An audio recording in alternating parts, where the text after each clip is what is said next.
الحمد لله رب العالمين الرحمن الرحيم مالك يوم الدين إياك نعبد وإياك نستعين اهدنا الصراط المستقيم وأشهد أن لا إله إلا الله وحده لا شريك له وأشهد أن محمدا عبده ورسوله أما بعد محترم مسلیان دیدی اور میرے بھائیوں،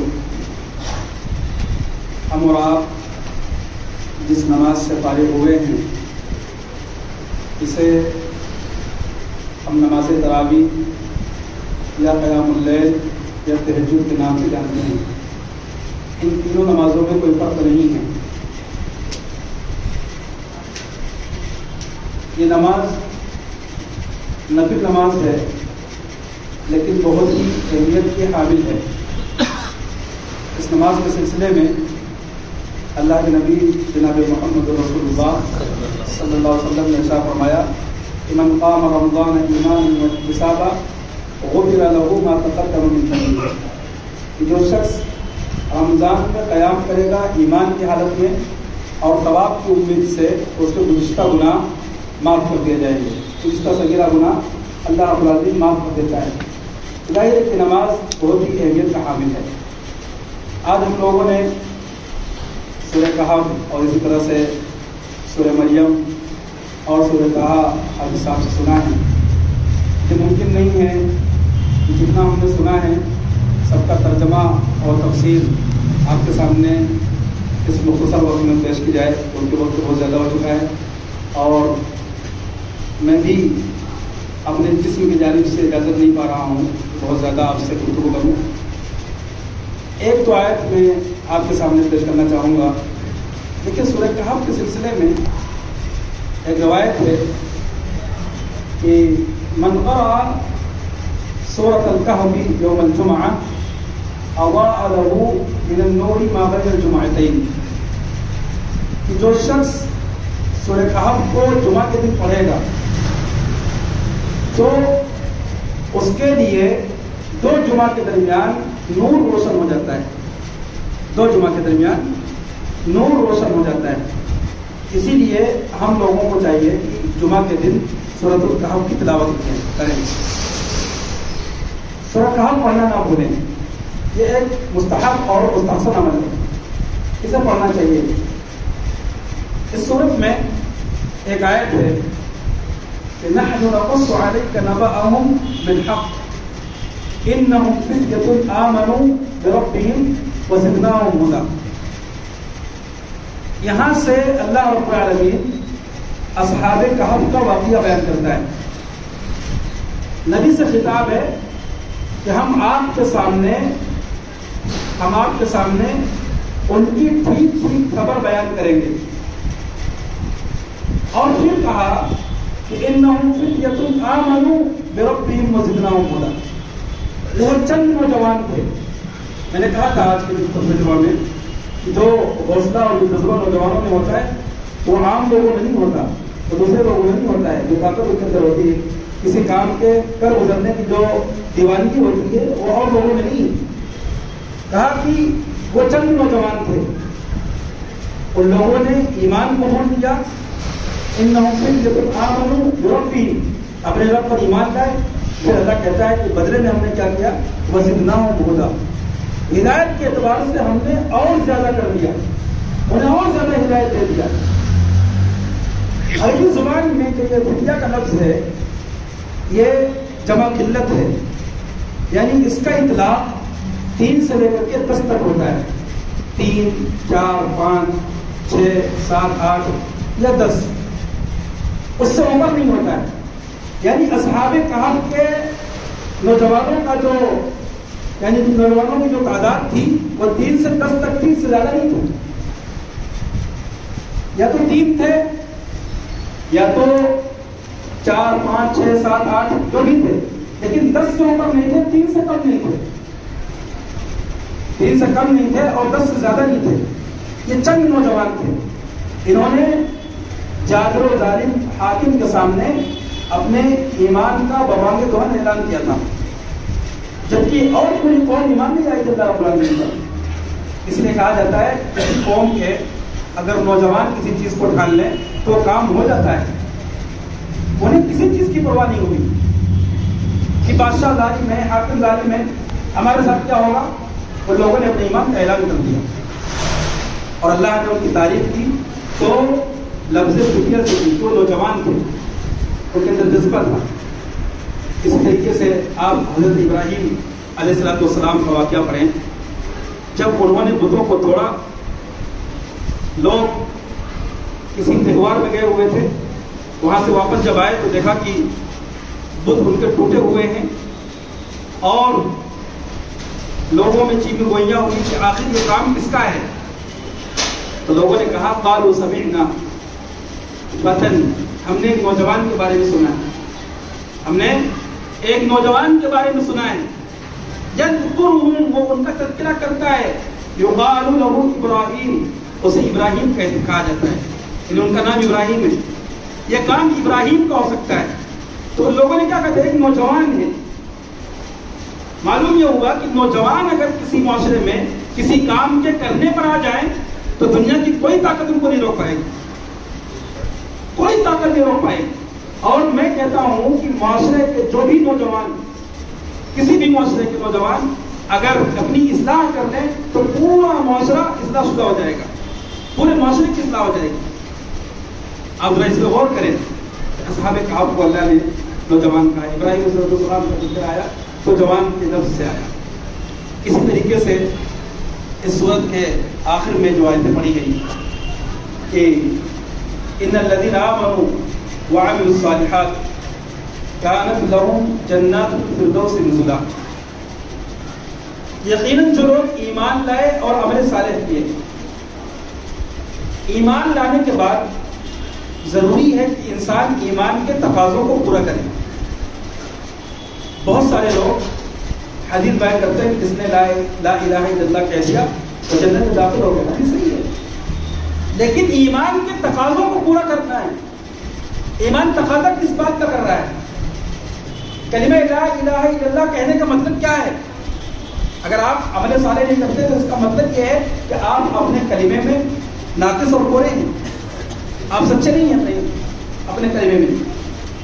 تو کہا کہ ان الذین آمنوا وعملوا الصالحات، جو لوگ ایمان لائے اور عمل صالح کیا. عمل صالح کیا ہے؟ عمل صالح کس کو کہتے ہیں؟ عمل صالح نماز پڑھنا ہے، زکوٰۃ دینا ہے. کیا ہے؟ نماز پڑھنا عمل صالح ہے، لیکن ضروری ہے کہ یہ نماز پڑھنا اس وقت عمل صالح ہوگا جب حدیث اور قرآن کے کتاب و سنت کے مطابق نماز پڑھی جائے، تب عمل صالح ہے. اس کو یاد رکھیں. کوئی بھی عمل کیا جائے اور لوگوں میں چاہے جتنا مستحب ہو، چاہے جتنا مستحسن عمل ہو، لوگ اس کو مانتے ہوں کہ اچھا عمل ہے، لیکن اگر شریعت اس کو نہیں مانتی، اس پر کتاب اللہ اور سنت رسول کی مہر نہیں ہے تو وہ عمل صالح نہیں ہے، اس کو عمل صالح نہیں کہا جائے گا. تو عمل صالح کے لیے ضروری ہے کہ اس پر کتاب اللہ اور سنت رسول کی مہر ہونی چاہیے. یہ ہونا چاہیے کہ اللہ نے اس کو بیان کیا ہے اور جناب محمد رسول اللہ صلی اللہ علیہ وسلم نے بیان کیا ہے.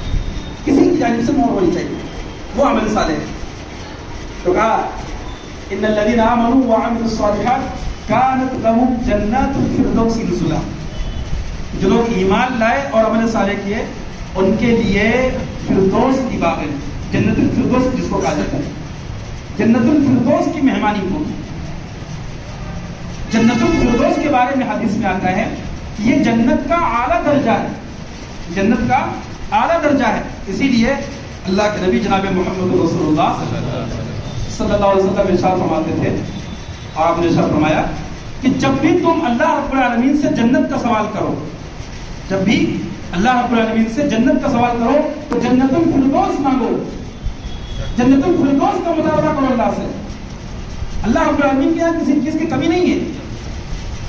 ہم دنیا میں لوگوں سے مانگتے ہوئے ڈرتے ہیں کہ اگر ہم اس سے زیادہ مانگیں گے تو ہو سکتا ہے ناراض ہو جائے، لیکن اللہ رب العالمین کا معاملہ اس کے برعکس ہے.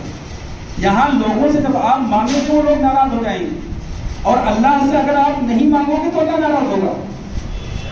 اللہ سے آپ کو مانگنا ہے، تو اسی لیے اللہ کے نبی جناب محمد رسول اللہ صلی اللہ علیہ وسلم نے کہا کہ جب بھی مانگو تو جنت الفردوس مانگو اللہ رب العالمین سے، اور اللہ رب العالمین انشاءاللہ عطا کرے گا۔ آگے ارشاد فرمایا قل لو كان البحر مدادا لكلمات ربي لنفد البحر قبل ان تنفد كلمات ربي ولو جئنا بمثله مددا۔ کہا کہ نبی آپ کہہ دیجئے کہ اگر ان سمندر کو، جتنے سمندر ہیں، دریا ہیں، ان کو روشنائی بنا لی جائے اور اس روشنائی سے اللہ رب العالمین کے کلمات لکھے جائیں تو روشنائی کم پڑ جائے گی، لیکن اللہ رب العالمین کے کلمات ختم نہیں ہوں گے۔ اللہ کے کلمات ختم نہیں ہوں گے۔ کلمات سے مراد کیا ہے؟ اللہ رب العالمین کے علم محیط، دلائل، براہین، یہ ساری چیزیں کہ اللہ کے کلمات ختم نہیں ہوں گے، اور یہ تمام سمندروں کے پانی سے بنائے ہوئے روشنائی ختم ہو جائے گی، لیکن اللہ کے کلمات ختم نہیں ہوں گے۔ اور کہا وَلَوْ جِئْنَا بِمِثْلِهِ مَدَدًا، ضرورت پڑے تو اور اسی طرح سے نوازا جائے گا اور لایا جائے گا۔ لیکن اگر آپ یہ سمجھتے ہو کہ اللہ کے کلمات ختم ہو جائے گا تو ایسا نہیں ہے، بالکل بھی ایسا نہیں ہو سکتا۔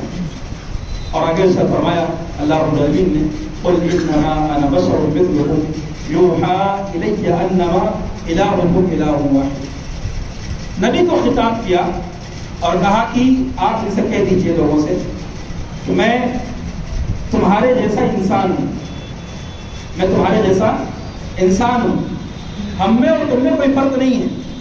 جیسے اللہ نے تم کو انسان بنایا ہے اسی طریقے سے مجھے بھی انسان بنایا ہے۔ ہاں فرق بھی اتنا ہے کہ ہمارے پاس اللہ کی جانب سے وحی آتی ہے، اللہ ہمارے پاس وحی کرتا ہے کہ اللہ کے سوا کوئی معبود برحق نہیں ہے، معبود صرف اور صرف اللہ رب العالمین کی ذات ہے، عبادت کے لائق اللہ کی ذات ہے، یہ ہماری طرف وحی کی جاتی ہے، یہ ہماری طرف وحی کی جاتی ہے۔ تو ظاہر ہے کہ ہماری طرح انسان ہے۔ آج آپ دیکھو لوگوں میں مسلمان اور لوگوں اپنے آپ کو مسلمان کہتے ہیں، نہ جانے جناب محمد رسول اللہ صلی اللہ علیہ وسلم کتنی طرح کے خرافات ہیں۔ بہت سارے لوگوں نے نبی کو انسان نہیں مانا ہے، نور مانا ہے۔ خود اللہ رب العالمین کہلوا رہا ہے نبی کی زبانی کہ آپ ان سے کہو کہ میں انسان ہوں، کہلانے والا اللہ رب العالمین ہے، اور یہ بات کہنے والا خود ہمارے نبی جناب محمد رسول اللہ صلی اللہ علیہ وسلم ہے۔ لیکن اس کے باوجود لوگ کہتے ہیں کہ وہ انسان نہیں تھے، بلکہ کیا تھے؟ نور تھے، بشر نہیں تھے۔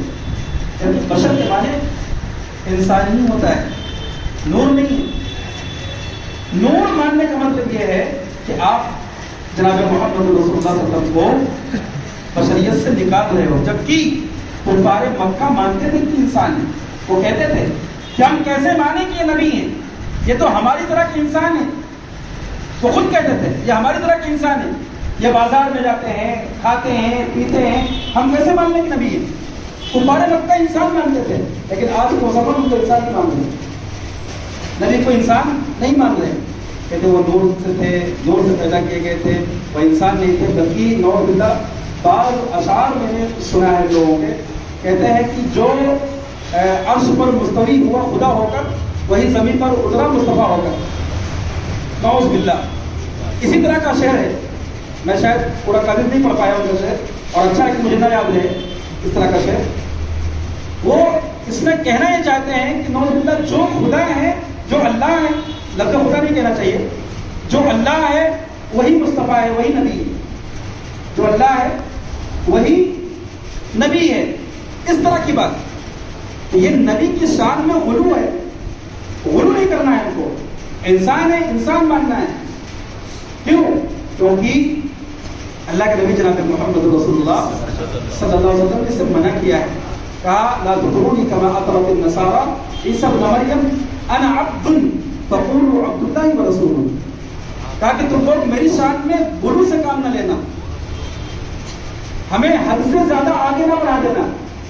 میں جس طریقے سے نصارہ نے عیسیٰ بن مریم کو حد سے زیادہ آگے بڑھا دیا تھا، ان کی شان میں غلو کیا تھا۔ عیسیٰ علیہ السلام پیدا ہوتے ہیں مریم علیہ السلام سے، کہتے ہیں کہ اللہ کے بیٹے ہیں، ان کو اللہ کے بیٹے قرار دے دیتے ہیں۔ خیر، کہا کہ لا تطرونی کما اطرت النصارى عیسی ابن مریم انا عبد، کہا میں بندہ ہوں، فقولوا عبد اللہ ورسولہ، تم لوگ مجھے اللہ کا بندہ اور اس کا رسول کہو، اتنا کہو بس. اس سے زیادہ اگر کہو گے تو گویا کہ تم شریعت کی حد کو کراس کر رہے ہو، اور یہ کسی انسان کے لیے جائز نہیں ہے کہ وہ شریعت کی مبالغہ کرے. تو کہا کہ قل انما انا بشر مثلکم یوحی الی انما الہکم الہ واحد، کہ ہماری طرف وہی آتی ہے کہ اللہ کے سوا تمہارا کوئی دوسرا معبود نہیں ہے. اور آگے شاہ فرمایا فمن کان یرجو لقاء ربہ، فمن کان یرجو لقاء ربہ، کہ جو شخص یہ خواہش رکھتا ہے، یہ امید رکھتا ہے کہ اپنے رب سے ملاقات کرے، اس کو چاہیے کہ وہ عمل صالح کرے، وہ عمل صالح کرے اور اپنے رب کے ساتھ کسی کو شریک نہ ٹھہرائے.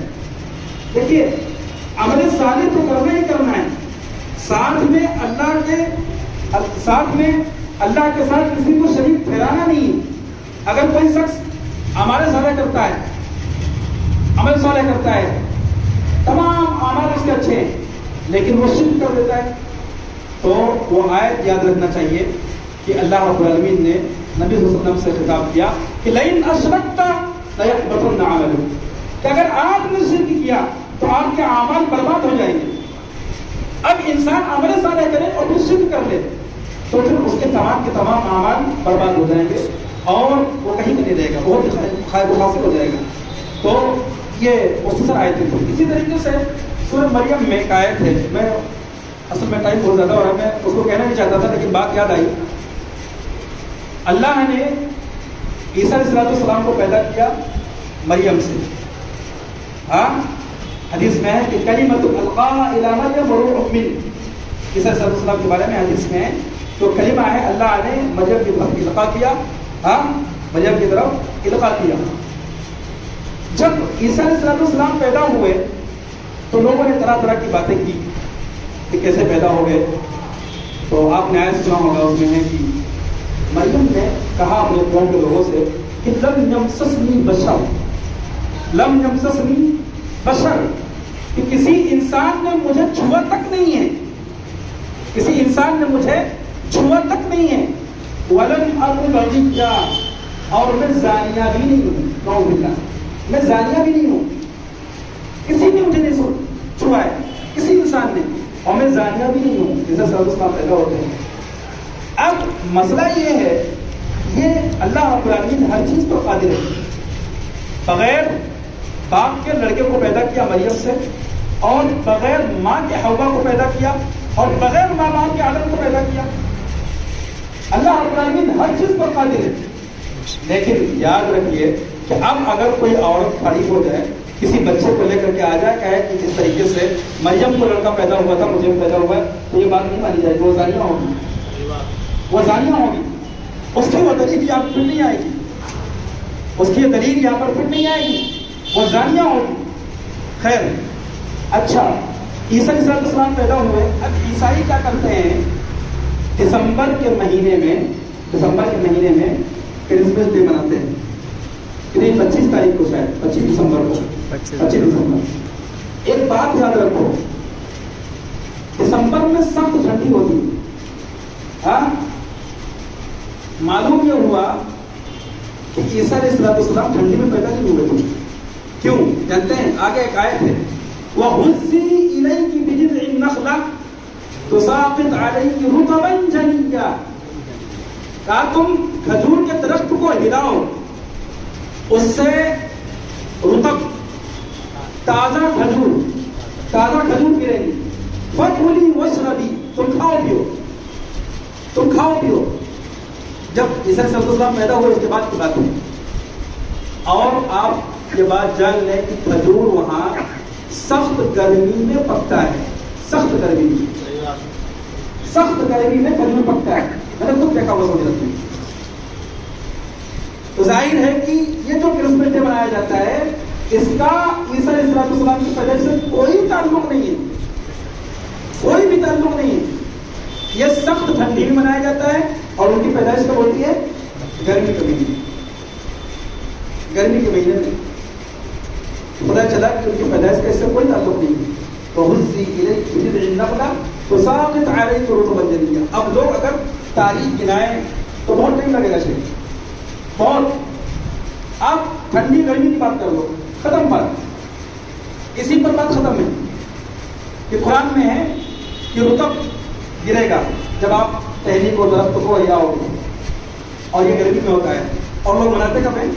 ٹھنڈک میں. ظاہر ہے کہ عیسیٰ علیہ السلام کی پیدائش جو لوگ مناتے ہیں, یعنی ان کی پیدائش مناتے ہیں, وہ اس تاریخ کو پیدا ہی نہیں ہوئی, اس تاریخ میں وہ پیدا ہی نہیں ہوئی. یہی چند باتیں تھیں اور اسی پر میں اپنی بات کو ختم کرتا ہوں.